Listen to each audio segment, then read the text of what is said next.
बिस्मिल्लाहिर्रहमानिर्रहीम। अस्सलाम वालेकुम viewers theory for automata series के साथ मैं हूं मोहम्मद सफदर डोगर। वीवर्स आज की वीडियो के अंदर जो टॉपिक हम कवर करेंगे वो है जी Turing machine in theory of automata. Viewers Turing machine का कंसेप्ट हम डिटेल के साथ करेंगे। थ्योरी ऑफ ऑटोमेटा के अंदर हम इसको कैसे यूज़ करते हैं या थ्योरी ऑफ कंप्यूटर के अंदर इसका क्या यूज़ होता है। ट्यूरिंग मशीन का समझ लें कि फाइनाइट ऑटोमेटा से डिफरेंट क्या है, फाइनाइट ऑटोमेटा में और ट्यूरिंग मशीन में बुनियादी कंसेप्ट जो है ना उसका क्या फ़र्क होता है। तो व्यूअर्स आइए स्टार्ट करते हैं। Turing machine was invented by Alan Turing in 1936। It is used to accept recursive enumerable language generated by type 0 of grammars. A Turing machine consists of a tape of finite length on which read and write operation can be performed. Viewers, Turing machine के अंदर हमारे पास एक tape होगी जिसके अंदर कुछ finite जो है ना लेंथ के आपके पास स्ट्रिंग्स होंगी या कैरेक्टर होंगे, और वो जो है ना ट्यूरिंग मशीन है ना वो तीन काम करेगी। एक तो वो रीड करेगी और उसकी जगह पे कोई राइट कर देगी, और उसके बाद लेफ़्ट या राइट की तरफ वो क्या कर जाएगी, मूव कर जाती है।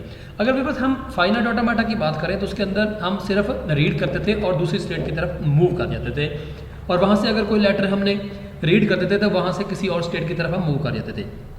बिकॉज ट्यूरिंग मशीन और समझ लें कि फाइनाइट ऑटोमेटा के अंदर जो बेसिक डिफरेंट है वो यही है कि ट्यूरिंग मशीन में अगर आपने कोई चीज़ रीड की है तो उसकी जगह पे आपको कुछ राइट भी करवाना पड़ेगा। अब ट्यूरिंग मशीन के कंपोनेंट्स की अगर बात की जाए व्यूअर्स, तो Turing machine consist of the following components. Number 1 है an alphabet sigma of input letter. हमारे पास व्यूअर्स कुछ इनपुट लेटर होंगे जो सिग्मा से समझ लें रिप्रेजेंट किए जाएंगे। An input tape an input tape is partition into cell. हमारे पास एक व्यूअर्स इनपुट टेप होगी जिसको मुख्तलिफ सेल के अंदर पार्टीशन किया होगी, उसकी पार्टीशन की होगी, छोटे छोटे सेल बनाए होंगे उसके। Having infinite many location in one direction. उसके अंदर काफ़ी सारी लोकेशंस होंगी जो एक ही डायरेक्शन में होंगी, जैसे हमारी वन डिमेंशन अरे होती है, यानी कि एक ही लोकेशन की साइड पे आपके पास कुछ समझ लें कि इनफाइनाइट मैनी लोकेशंस होंगी। Initially tape is filled with blank. हमारे पास व्यूअर्स जो समझ लें कि टेप होगी वो शुरू में ब्लैंक होगी और वहाँ पे समझ लें ब्लैंक सिंबल जो है ना यहाँ के आपको मिलेंगे। जैसे व्यूअर्स देखें ये हमारे पास एक टेप है, और अगर हम इसकी बात की जाए तो सेल 1 के अंदर एक लेटर ए है, सेल 2 के अंदर लेटर बी है, सेल 3 के अंदर लेटर ए है, और सेल 4 के अंदर हमारे पास ब्लैंक लेटर है। और यहाँ पे व्यूअर्स एक टेप का हेड है, और ये सेल नंबर है, यानी कि सेल 1 है, ये सेल 2 है, ये सेल 3 है, सेल 4 है, and so on.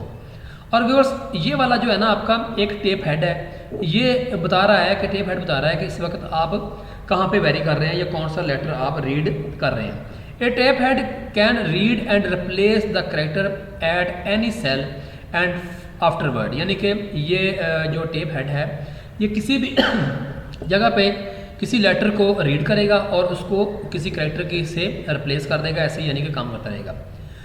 Reposition itself to the left over to right, यानी कि ये अपने आप को रिपोजिशन कर देगा, लेफ्ट से लेफ्ट की तरफ कर देगा या राइट की तरफ मूव करके अपने आप को रिपोजिशन कर देता है। उसके बाद व्यूअर्स अगर इसका यानी कि अगले पॉइंट की बात की जाए तो देखें इसके अंदर हमारे पास आ जाता है a finite set of state exactly one start state and some may be non health state. Health is halt, इसको हेल्थ भी कहते हैं या हाल्ट स्टेट भी कहते हैं। Halt similar to accept state. Viewers इसके अंदर एक स्टार्ट स्टेट होती है, या से कह सकते हैं कि काफ़ी सारे या कोई भी नहीं हो सकता है हेल्थ स्टेट हो, और हेल्थ स्टेट को हम ऐसे कह देंगे जैसे हमारे पास वो एक फाइनल स्टेट या एक्सेप्ट स्टेट होती है।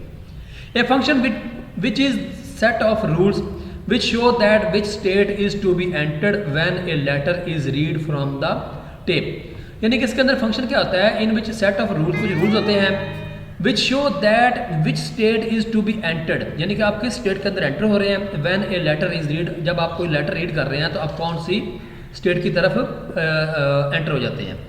From the tape and what character is to be printed, और टेप के अंदर आपने कौन सा करेक्टर जो उसके ऊपर प्रिंट कर रहे हैं। This function has the format. इस फंक्शन का अगर हम फॉर्मेट की बात की जाए यानी कि इनपुट लेटर करेगा और उसकी जगह पे कोई आउटपुट लेटर दे देगा और किसी डायरेक्शन के अंदर ये क्या कर देगा, मूव कर देगा। यानी कि अगर हम ट्यूरिंग मशीन की बात करें व्यूअर्स तो उसके अंदर ये टेप के अंदर कोई लेटर को रीड करेगा, उस लेटर की जगह पे कोई लेटर जो है ना राइट कर देगा और किसी भी डायरेक्शन की तरफ ये क्या कर देगा, मूव कर जाएगा। जैसे व्यूअर्स हमारे पास ये एक ट्यूरिंग मशीन है, अगर इस ट्यूरिंग मशीन को देखें, ये हमारे पास एक स्टार्ट स्टेट है और स्टार्ट स्टेट से अगर हम ए रीड करते हैं और ए उसकी जगह पे ए राइट करते हैं और मूव कर जाएंगे हम राइट की तरफ। यहाँ पे देखें व्यूअर्स आपको तीन चीज़ें नज़र आ रही होती हैं, A/A, R। तो इसका मतलब है अगर हम इनपुट ए करेंगे तो उसकी आउटपुट क्या आएगी, ए आएगी और आप मूव कर जाएंगे राइट साइड पे। उसके बाद व्यूअर्स अगर देखें हम यहाँ पे क्या आ रहा है जी, बी, इनपुट बी है, उसकी जगह आउटपुट क्या कर देगा, बी कर देगा और मूव कर देगा राइट साइड पे, यानी कि वन स्टेट से आप कहाँ पे चल जाएंगे, स्टेट 2 पे चल जाएंगे। अगर व्यूअर्स मैं स्टेट 2 की बात करूँ तो वहाँ पे हम देखें A/A, R। इसका मतलब है इनपुट अगर ए आएगी तो आउटपुट ए आ जाएगी और हम राइट साइड की तरफ मूव कर जाएंगे और राइट साइड हमारा 3 स्टेट होगी। और वहाँ से अगर ए रीड करेंगे तो ए आउटपुट राइट हो जाएगा और मूव राइट हो जाएगा। इसी तरह अगर बी आ जाएगा और उसके बाद बी आउटपुट आ जाएगी उसकी और मूव हम राइट कर देंगे। उसके बाद व्यूअर्स हमारे पास ब्लैंक आ जाता है, खाली आ जाता है, तो उसकी जगह पे हम ब्लैंक को ही क्या कर देंगे, राइट कर देंगे और मूव हम राइट करके हम हेड स्टेट के ऊपर पहुँच जाएंगे, यानी कि हम उसको एक्सेप्ट करवा देंगे। अब viewers let the input string BAB can be run over this TM। अगर हम इस लेटर की बात करें व्यूअर्स तो देखिए हम स्टार्ट से आ रहे हैं तो पहला लेटर हम कौन सा इनपुट करा रहे हैं, B करवा रहे हैं। तो व्यूअर्स हम ये वाला पाथ लेंगे और यहाँ से हम क्या करेंगे, B रीड कर रहे हैं और B इसकी जगह पे राइट करा देंगे और मूव राइट करके हम डायरेक्शन स्टेट 2 की तरफ मूव कर जाएंगे। और वहाँ से व्यूअर्स अगला लेटर हमारे पास क्या आ रहा है, A आ रहा है, तो इसकी जगह पे हम क्या करेंगे, A को रीड करेंगे और उसकी जगह पे A ही राइट कर देंगे और मूव राइट कर देंगे और हम यहाँ से डायरेक्शन 3 की तरफ पहुँच जाएंगे। वहाँ पे हमारे पास लेटर आ रहा है व्यूअर्स B, तो यहाँ से देखें हम B को रीड करेंगे और उसकी जगह पे B राइट करा देंगे और मूव R कर देंगे। ठीक हो गया व्यूअर्स। और यहाँ पे देखें आगे हमारे पास कोई लेटर नहीं है, तो वहाँ पे क्या आ रहा है हमारे पास, समझ लें कि ब्लैंक आ रहा है, तो हम क्या करेंगे, ब्लैंक को रीड करेंगे और ब्लैंक को राइट कर देंगे और मूव राइट करके हम कहाँ पे पहुँच जाएंगे, हेड स्टेट पे पहुँच जाएंगे, यानी कि इसका मतलब है कि ये लेटर हमारा क्या हो जाएगा, एक्सेप्ट हो जाएगा। व्यूअर्स अगर हम इस ट्यूरिंग मशीन की बात करें तो इसमें नज़र आ रहा है कि स्टेट 2 से स्टेट 3 की तरफ जाने के लिए हमारे पास एक ही पाथ है कि हमें ए रीड करना पड़ेगा और ए ही राइट करना पड़ेगा। और पहला लेटर हमारे पास ए भी हो सकता है, बी भी हो सकता है, कोई भी हो सकता है, और उसके बाद सेकंड लेटर लाजमी हमारे पास क्या आएगा, वो बी ही आएगा।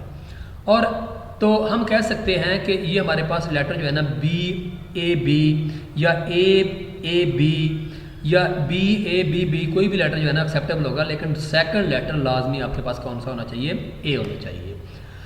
तो व्यूअर्स उसके बाद हम देखते हैं कि अगर हम इसको टेप के थ्रू अगर रीड करते जाते हैं तो हम क्या करेंगे, इनपुट टेप में हम रीड क्या कर रहे हैं, हमारा हेड जो है ना कहाँ पे है, B पे है।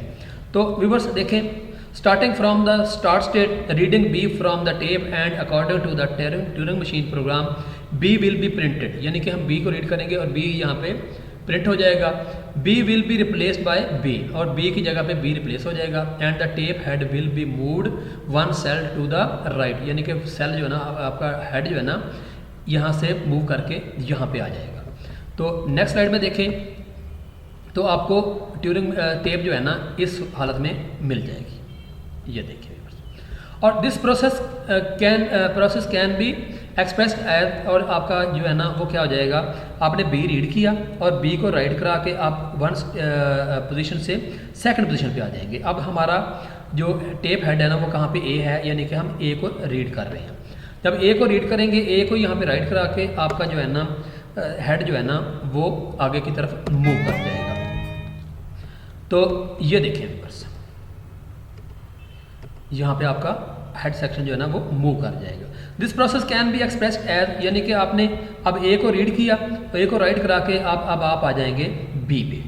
तो यहाँ से क्या करेगा, B को रीड करेगा और B को ही यहाँ पे राइट करा के वन डायरेक्शन आगे जाएगा, तो आप चले जाएंगे यहाँ से ब्लैंक पे चले जाएंगे। ये देखिए जी, ये आप पोजीशन ब्लैंक पे आ जाएंगे और यहाँ से आप ब्लैंक को रीड करेंगे, ब्लैंक को ही आप राइट करा के आप हेड स्टेट में चले जाएंगे, तो आपका जो है ना वो लेटर जो है ना वो क्या हो जाएगा, एक्सेप्ट हो जाएगा। ठीक हो गया व्यूअर्स। अगर हम व्यूअर्स की बात करें कि ये देखें आपने रीड करते करते आप जो है ना हेड स्टेट की तरफ चले जाते हैं, तो हम कह सकते हैं the machine accept BAB, it is obvious that the machine accept the language expressed by the a plus B into A plus B whole star, यानी कि पहला लेटर ए हो सकता है या बी हो सकता है, लेकिन सेकंड लेटर लाजमी हमारे पास ए होगा, और बाद में ए भी हो सकता है, बी भी हो सकता है। वो हमारे पास जितने मर्जी आप ए ले सकते हैं, जितने मर्जी बी ले सकते हैं, ए भी आ सकता है, बी ए भी आ सकता है, बी भी आ सकता है। तो हम कह सकते हैं कि इसकी रेगुलर एक्सप्रेशन जो हमारे पास बन रही है इस ट्यूरिंग मशीन की, तो वो बन जाएगी हमारे पास ए plus B into A plus B whole star आ जाएगा। तो मैं उम्मीद करता हूँ कि बस आपको आज के लेक्चर की समझ आ गई होगी। मेरे वीडियो देखने का शुक्रिया। तो नेक्स्ट लेक्चर तक बाय, ओके, अल्लाह हाफ़िज़।